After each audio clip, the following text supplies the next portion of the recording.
Hi, I'm Pete. I've not really ever done videos like this before, so you'll have to bear with me. I'm not very experienced at speaking to God knows who unless I can see them in an audience, and it works pretty well. And when I speak to people in person, like one-on-one, for some reason I have a bad habit. I can't look them in the eye, so. But I'm here as a plus oneer to talk about what life is like with a WLSer. So, my wife is Jamie, or people know her as VSG Betty in the community. She had a vertical sleeve gastrectomy at Balboa Naval Hospital back in January of 2013. Right after she had that, I was deployed to the Middle East, and I was gone till November. When I returned in November, she'd lost 120 pounds, give or take. It's bad, I know. I'd have to sit there and go over my facts, but um, yeah, it's an interesting journey she's made. She doesn't have any of the weight she had before. As a matter of fact, I came back and I was realizing I can just do this right around her wrist. It was just weird. The boniness, differences, she was smaller than when I met her. Um, and when I met her, she was not little, but she was definitely not big. I look back now and she'll do before and afters, and I'll look at photos on Facebook and stuff, and I think I don't ever remember her being that big. I look at the photos and I'm just floored.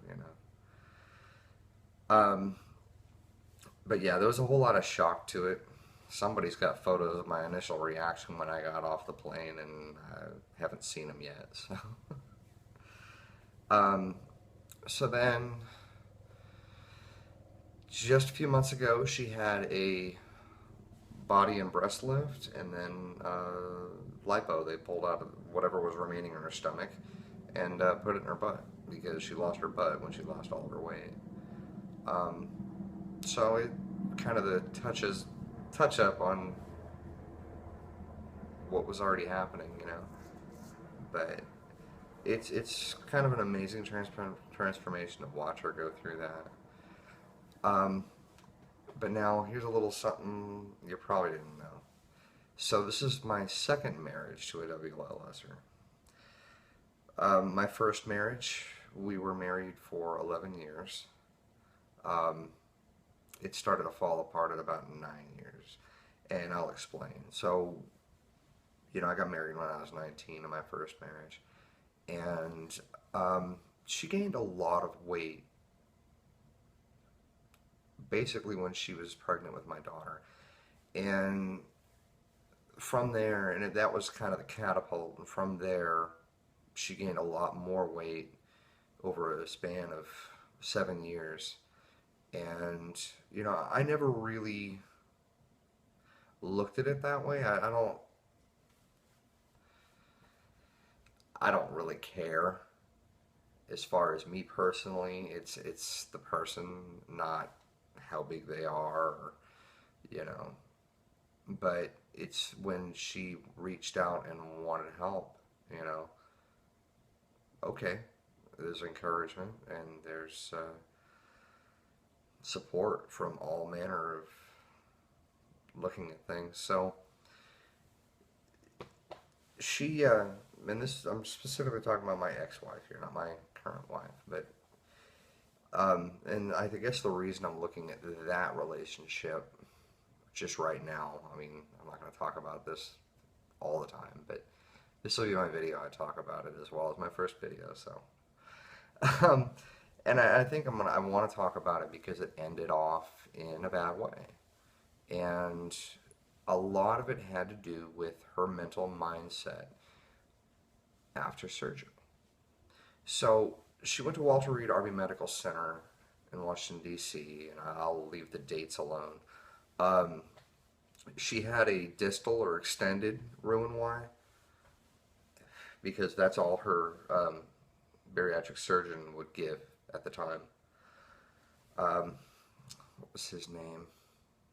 Morley. Anyways, Army doctor. Um, so with the distal or extended R&Y, or Roux-en-Y, you have a lot of malabsorption problems. I didn't know the difference between them. I didn't understand. I figured it was just a bypass. But I don't know. Anyways, she had major malabsorption problems. She ended up having B vitamin deficiencies, something horrible. She was losing hair more than she should have.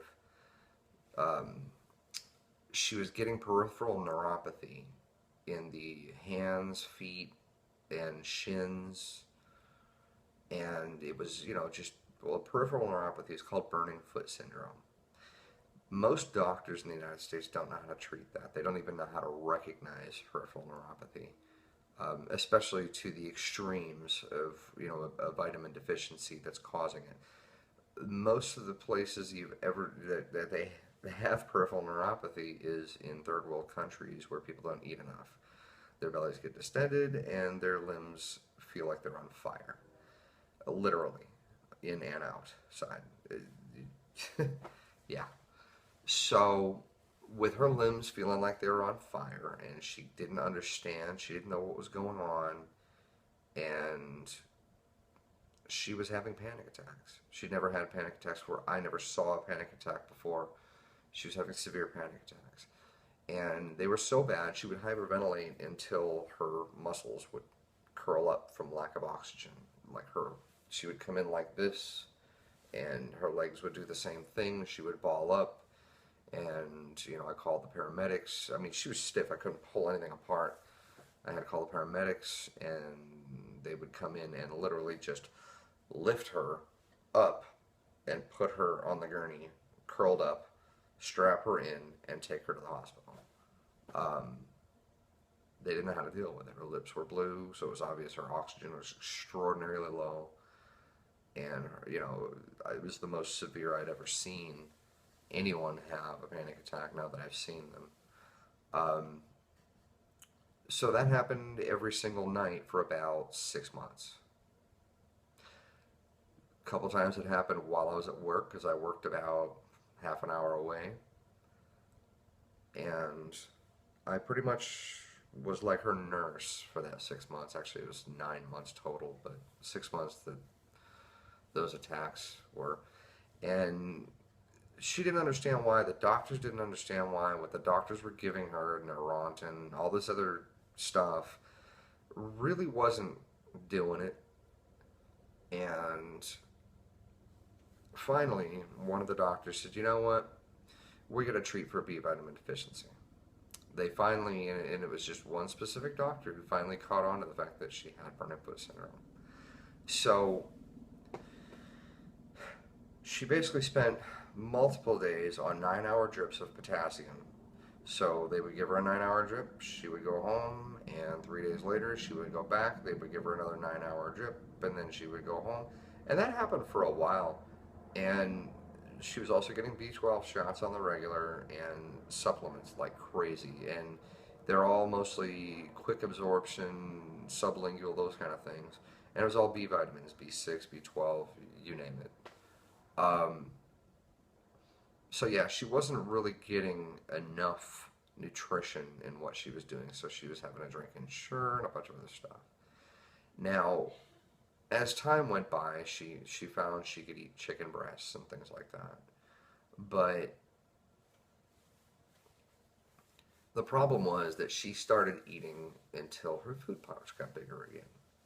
And I remember that specifically because she went to the emergency room one day because she thought she had a blockage and she didn't understand. And they had a bariatric surgeon come in and do a scope on her. And what they were looking for, I mean, literally right down the throat scope, and they actually did a scope both ways, but the one that they saw the evidence was going down the throat. So the camera ended up going into her stomach area and seeing a double chambered shotgun. This is kind of what they look like. One dead ends, and one is the new hole. That's what it looks like. And to get there, he said that her stomach pouch had stretched beyond what it ever should have been. You know, she went down from a stomach this big to a stomach a little bit bigger than the standard fist they say your stomach is in a matter of 6 months. So, actually, it was a little more than 6. It was probably 9 when we did the scope. Eventually, she got better, but here's what happened. She didn't tell me she got better. She didn't tell me she was getting better. I would come home and she would be in her pajamas and I'd be like, okay, you know. And I was doing everything I could to do everything. I mean, literally around the house for my daughter, cooking, cleaning, you name it. I did everything. She didn't. And it didn't bother me. She was ill.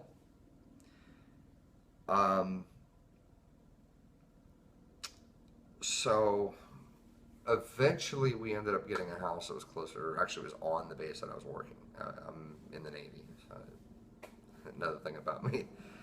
Um, so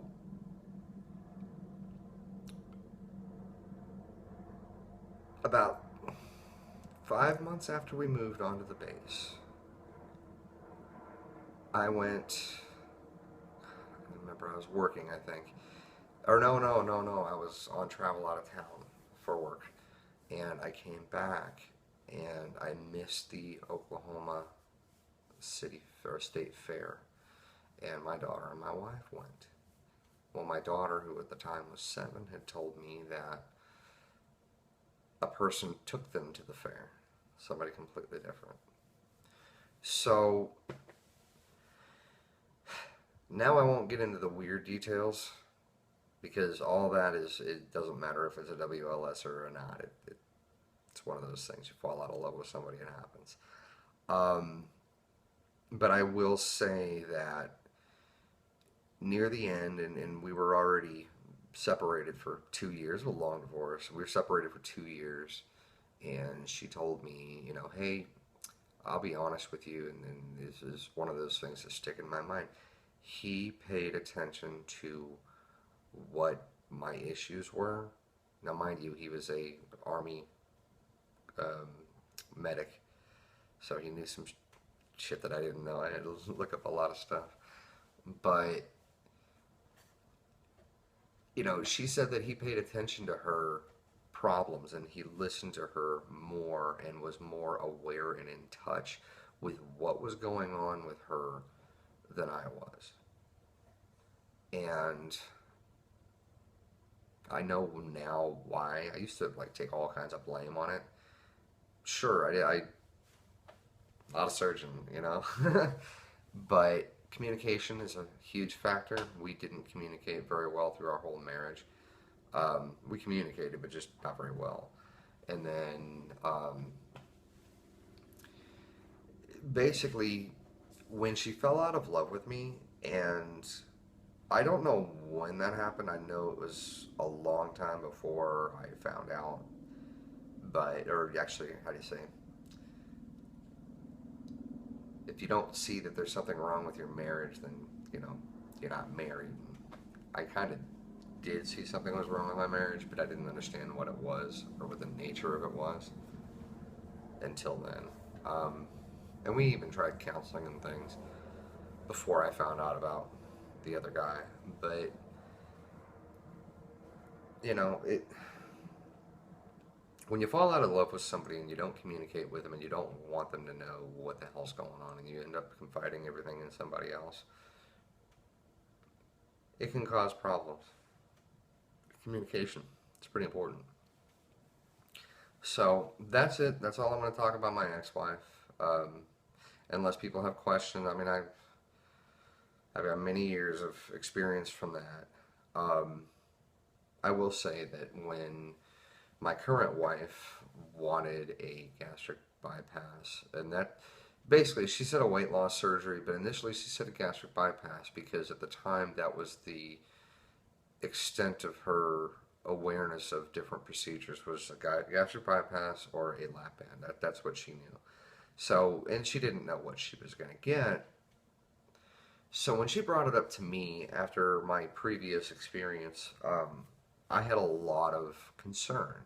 I really did, because I've seen a lot of marriages go south from people that I knew in the support groups before with her, and then even people now. I mean, it's a tough situation because the person has changed. No, it's weird.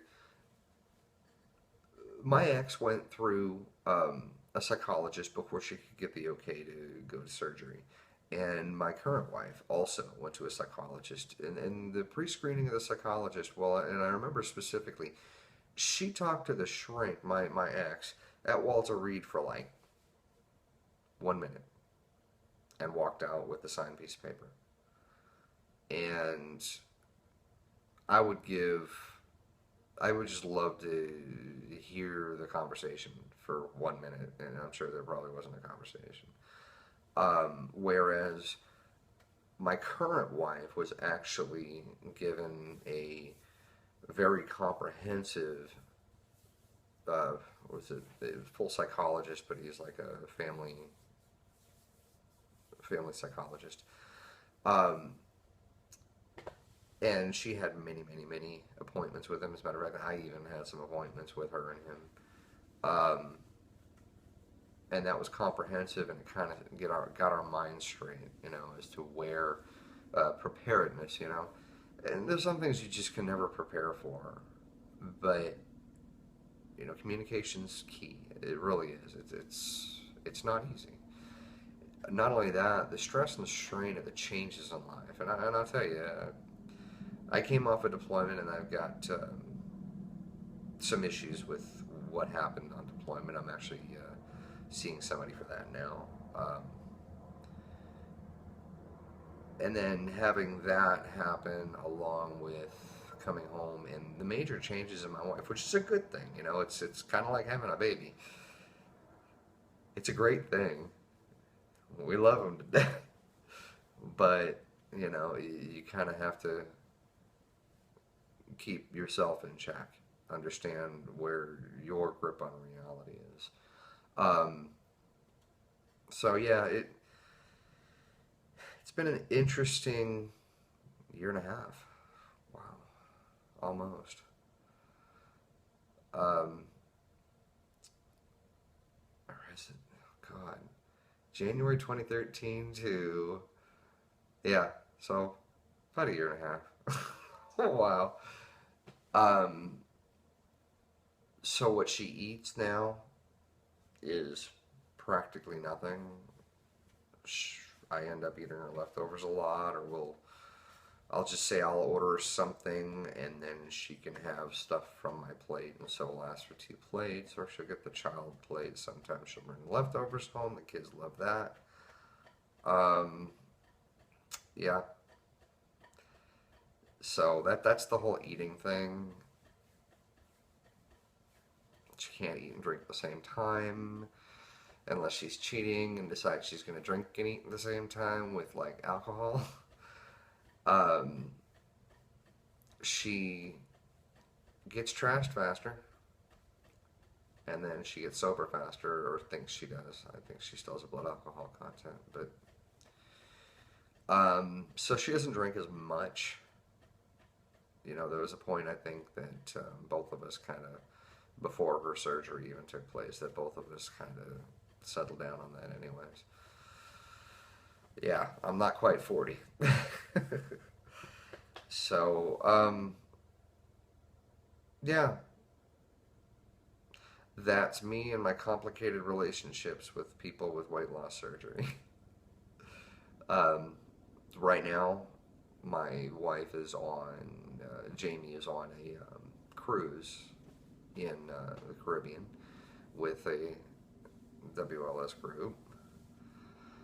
See, I know Obesity Help, but I don't know the name of the other damn group because they have whatever. It's the one that they had the conference in Miami. Or not Miami. God. Anyways. I get nervous. I hate talking in front of a camera. I'm completely uncomfortable, and I'm not going to edit this. I'm not. You know, I have a lisp. I hate it, but I know I have it. I'm not watching this on the screen right now. I just know that I'm head on with the camera at the right angle, so you can see me, but I can't see myself, and I probably won't see myself before I put this online, and I'm okay with that. I'm not comfortable at all in front of a camera. Just usually crowds of people in an audience that I can look at. Why? Because I don't have to look any one of them in the eye, but I can kind of make them think I am. You know, it's different. So, um, yeah, I have so much, but I think I've been on this thing probably, I don't know, I don't have a timer. So I'll stop now, and I'll make another video whenever I feel damn good and ready. Alright. Well, thanks for watching. Bye.